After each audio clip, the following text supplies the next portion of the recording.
Good evening, internet. Evening, everybody. We are back. Episode here. 3, Season 2. 3. Chapter 11 of The Mandalorian. Here we are, Scuba and Arai, as we do our episode review, reaction, commentary for each episode of the Mandalorian. If you want to check out previous reviews we've done, just check us out here on this channel. We got a playlist that has all of our previous show reviews, so you can check that out.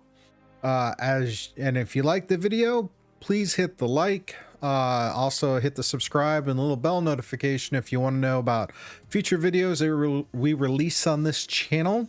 We also have a bunch of other content to look at. We have a podcast we do on Tuesday nights. We have some D&D games that I host and run with a crew. We do those live on Twitch, twitch.tv/Scuba Studio. Also check out our social medias and whatnot. And if you want to check, we also have audio versions in podcast format, which you can find on all the major podcast distribution channels. So with that, we'll kind of get into this. As usual, this is a spoiler warning. This is a spoiler filled conversation where we talk about our reactions, our impressions, and some of the lore that we're aware of when it comes to each of these episodes. So if you have not seen it, go to Disney Plus, watch The Mandalorian, season 2, episode 3, The Heiress, and then come back and check this video out. And with that, we'll get to it. So, Rai, what do you think of that? What did you think of the latest chapter of The Mandalorian? The latest chapter of The Mandalorian was a more of a straightforward episode. Unlike the first two, they had very like genre heavy stuff or very character moments or monster of the week like last week. This one was very straightforward. It felt, it felt self-explanatory. It wasn't predictable when I mentioned straightforward. It just beat by beat, you were just on task with what was going on. There was not a lot of fluff. There wasn't any heavy exposition. It just felt very character driven, very mission driven, and introduced us to a little bit more wrinkles to what's going on out in the Outer Rim, which I appreciate. There's stuff I knew, there's stuff I didn't know, but there was a big reveal for a lot of Star Wars fans out there that got them excited, like you, Scuba. Yes, I was very happy to see this one. I was actually surprised at how short the episode was. Oh yeah, this is what I heard, the shortest episode of this season. 30 minutes. 34 minutes. 34 minutes. My correction. Didn't feel like it. No, it didn't. That's what I mentioned. It was very tight. So that's very good script writing, Well, the director for this one was Bryce Dallas Howard. Bryce Dallas Howard. Yes. Who, if you're not familiar with that name, she was in the reboot of the Jurassic Park franchise, or continuation of the Jurassic Park franchise. She also directed one of the episodes in season 1, had to be with the planet and having to deal with that ATST walker that they had to deal with in the little town. So very cool kind of deal. But based on that one and then this one, this is very.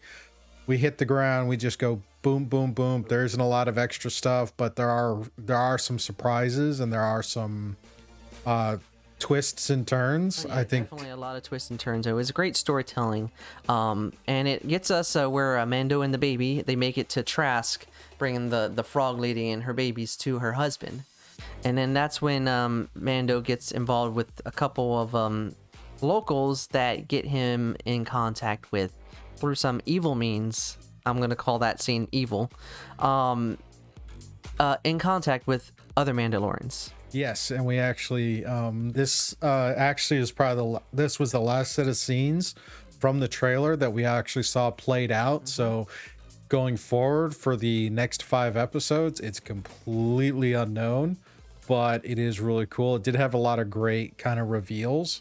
Oh yeah. It was funny because we get into this planet and whatever, and it's like, all right, yeah, they're in pretty bad shape. That ship is in pretty bad shape. Oh yeah, the Razor Crest was not having a good day. But it was nice to see the Mon Calamaris again. It was nice to see the other race that they tend to for Star Wars lore, Mon Calamari, the Mon Calamarians share their planet with another race. I can't remember their name right off the top of my head, but they coexist on Mon Cala, and here we see them again in this one. And this is one of the smaller screen time races that we get from some of the expanded stuff with like Clone Wars and whatnot. So this was really cool. And again, just kind of that. And we get some questions and answers. Like Mando is like looking for another covert. And they're like, again, the Beskar is like, the Beskar seems to attract more attention in a less than positive way than the Mando does. Every episode, everybody wants that armor. They just want that armor. Somebody every season wants that armor. Yeah. And through better or worse, we get introduced to another set of Mandalorians, and I'll let you. We finally get the introduction of Bo-Katan. Yes. In the live action. Played by Katie Stackhoff. If you're familiar with her, that she is Starbuck from the Battlestar Galactica reboot. Oh yeah. And she did a lot of other genre stuff. She was a reoccurring villain on The Flash. Yeah. She's done a lot of different things. She did that Logmire, which is a very underrated, one of my favorite shows. Definitely check it out. Yeah, she's also got an interesting YouTube where she talks about, fitness and whatnot. But it's really nice to see her, and it does in this, and this I've got to hand it to the prop teams, because this literally is Bo-Katan. If you watch Star Wars: The Clone Wars, where she was introduced, she's the sister of Satine, who was the ruler of Mandalore until Darth Maul killed her. And she was a part of Death Watch until she broke off from them once Death Watch sided with Maul. And then you see her in Rebels, where, as far as the Heroes of Mandalore arc, where we get some more Mandalore culture, Sabine and them go back, we see her reintroduced. And then we see her in Mando, and it looks like literally you could just watch beat by beat. She literally looks like she just walked right out of the animated into a live action. I mean, the amount of detail they got in the armor and the owl look that she's got. I mean, once you see that first scene where you see her helmet, it's like, we're done, we're on. Oh yeah, it's black and white, a complete ripping right out of the animation. But it was cool to see her introduction, the Mandalorian introduction, and more lore and explanation of the schism that our favorite Mandalorian is following, aside from what she is following. Oh yeah, they explained the helmet thing. Yes, they did. Which we've all been wondering what's going on with the helmet thing. You see Boba Fett never took his helmet off. Yeah. But it wasn't on screen long enough for him to take his helmet off anyway, realistically. 2, Jango took his helmet off, but it's debatable whether Jango was a natural Mandalorian or just somebody who found the armor. Yeah. But Satine, or not Satine, but all of the ones on Death Watch, Vizsla and his family, or Vizsla, the Protectors, Sabine, all of these other ones from the Star Wars, Clone Wars, and Rebels shows with Mandalorians actually take the helmets off. Now we have Din Djarin, who doesn't take his helmet off, and he gets rather upset when he sees people take the helmet off, because his first reaction is, you're not true Mandalorians because you take your helmet off. And it was reversed right back in his face. Oh yeah, because if you pay attention to know, she said you're a child of the Watch. Yes. The Watch is referring to Death Watch, the extremist group that broke away from, because Mandalore was moving into a more pacifist society during the Clone Wars, and Death Watch really wanted to be like, we're going back to our old ways, our old real warlike ways. So it's interesting to see how that evolution is carried in the time up into the Clone Wars, and then this whole Empire time to post-Empire, where it's like this is why he's done that. So I think it's interesting. In a way, it's kind of a convenient way of explaining the mysticism of not knowing what Din Djarin's face looks like, except for that one scene in season 1. Yeah. But on the other hand, it does kind of help justify. Yeah. It's one of those plot points that isn't, just a covering up of explanation, but one that gives meaning to why he does what he does, why he doesn't know who the Jedi are, and other things. Well, yeah. And again, it was nice because he was like, "Where'd you get the armor?" She's like, "I've had this armor in my family for 3 generations. Who the hell are you to tell me what to do?" And when she used the "this is the way," in one of her conversation with him was pristine, like smack in the face. Again, I like it. she was a part of Death Watch, so she was. knows. She knows what he was taught, even though she's so far removed from it now because she broke away from Death Watch right before the fall of Mandalore and before the Purge. So very interesting. But again, and then it's like, okay, let's do this ship hijacking. Which was great. What I love most about this with the episode is the fact that, okay, we're going to do the ship hijacking. And the ship actually looks to scale in the camera shot. I mean, it looks like a real, because you think about some CG, it's like, oh, a ship's taking off. There's like, you don't get a lot of like, you don't get like the vapor trail or the haze from the heat of the aircraft taking off, except for what you see like when you watch real aircraft take off on runways. Here we actually got to see it. You got a sense of scale, how big this ship is in relation to the camera and everything else around it, which I thought was really nice. Yeah. But it shows that, there's the foreshadowing. It's like Mandalorians are stronger when they're together.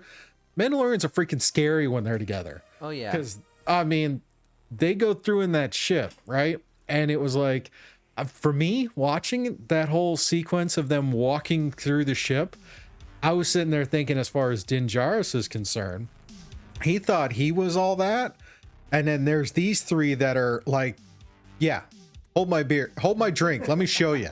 Let me show you how this is done. Oh yeah, they were pristine, on point. The action was intense. It definitely, there was a no holds bars for the action and the death scene and all the stuff that were happening. It showcased the strength of Mandalorians when they're grouped together. Oh, especially, I mean, these are natural born Mandalorians versus, the Creed is still the Creed, but Din or Jairus. But again, we take into account when Jairus was with the group for the prisoner. Yeah. He looked like it was a similar kind of setup. You're walking through the hallways of the ship. Oh yeah. The corridors. And he was the one on point that made the rest kind of stand back and go, oh, he knows what he's doing. This time it's flipped. He's the one seeing the 3 of them operate and was like, yeah. And then we get the reintroduction of Moff Gideon. Oh yeah. And there's something brewing in that background. Oh yeah, there's definitely this is another episode where it's like slowly lifting the veil of what's happening behind the scenes, slowly and surely, which I like. I like the fact that they did that because it's very good writing and storytelling where it gives you bits and pieces, and it's definitely good in a television series because it's not like stretching it out, but it's making importance of what each of these episodes are standing for. It introduce new things, it's progressing forward the character and his mission, but also adding more mystery on top of what you're learning. So Bo-Katan is trying to get the Darksaber back from Moff Gideon, and that the Mandalorian has to take the child to a Jedi, which we learned who that Jedi is. Oh, that was a huge name drop. You want to reveal it, or? Oh yeah, I mean, it literally Bo-Katan tells him to go to meet up with Ahsoka Tano. Yes. So we're going to see it. We should be seeing Ahsoka next week. Next week, or at least the next couple episodes. At some, whether I'm hoping now, it could be they introduce her on the next episode, or they have some. I hope they don't do a filler. I hope they just get right into it because it sounds like they've got multiple things going on right now. Yeah, there's definitely a lot going on. Not to mention, he's the only scene left from the trailer that we haven't seen played out is Mando going back to meet up with his two friends from the first season who are still on the with the at the guild on the planet that was the central focus. He still has to go back there. Cara Dune and Grief Karga. Yeah, Kara and Karga. It's like he's got to go back to meet up with them. Yeah, at some point. But then there's this whole bit with Ahsoka. Now the last that we saw of Ahsoka, she went off searching for Ezra with Sabine from Rebels. So here and now she's on some forest planet. Yep. It's Kaladin on the forest planet of Corvus. So it's like something's gonna be interesting there. Oh yeah, it's definitely there's gonna have to be some explanation of what she's been doing. Was it 30 years, give or take? Am I right? No. See, during Rebels takes place leading up to A New Hope and Rogue One. Okay. And then in the season finale, in the series finale of Rebels, we see a post, kind of a what is it? It's not an epilogue. We see an epilogue with Sabine, giving a voiceover for an epilogue, and in that epilogue, it's after Jedi, the second Death Star is destroyed, and she and Ahsoka go looking for Ezra because it took her 4 years to finally realize, Ezra wanted me to go find him. He's counting on me to go find him. So she's going off to do that. And then Ahsoka, who we thought was killed in the second season of Rebels, turns out Ezra saves her. And so she's back in play throughout the entire part of while everything was going on with the original trilogy. She comes back and goes with Sabine. So it's like, okay, there's some interesting stuff to talk about on what's going on there. Yeah. And so I'm looking forward to seeing how that happens. I'm seeing how it plays out. And I'm wondering if she's going to name drop Ezra or Thrawn or some of the other things that we've seen loose ends. And of course, where's Sabine? Because Sabine is another prominent Mandalorian now that we've seen that could be interesting. Not to mention there's the whole, where's Boba Fett come back into play? Oh yeah, because he's still out there. They introduced him for a reason, and like you mentioned, there'll probably be loose threads and other characters name dropped or coming in that we might not know of. Well, are they going to have it now, or is it going to continue on to season 3? We don't know. No. But we do know that the next episode of Mandalorian is coming out on Friday on Disney Plus, so we can go and check that out, and then we will come back and we will give our opinions and thoughts on that episode when it comes back. Yes, very much so. With that, we will leave you with thinking about how is all this going to come together? Yeah. And hopefully you'll join us again for our next episode review. And as a reminder, check us out on twitch.tv/Scuba Studio on Tuesdays and Saturdays for our live shows. And again, if you like the content here, please be sure to like and subscribe. Hit the bell if you want to get notified of other videos as they come out. And we will see you on our next video. Peace.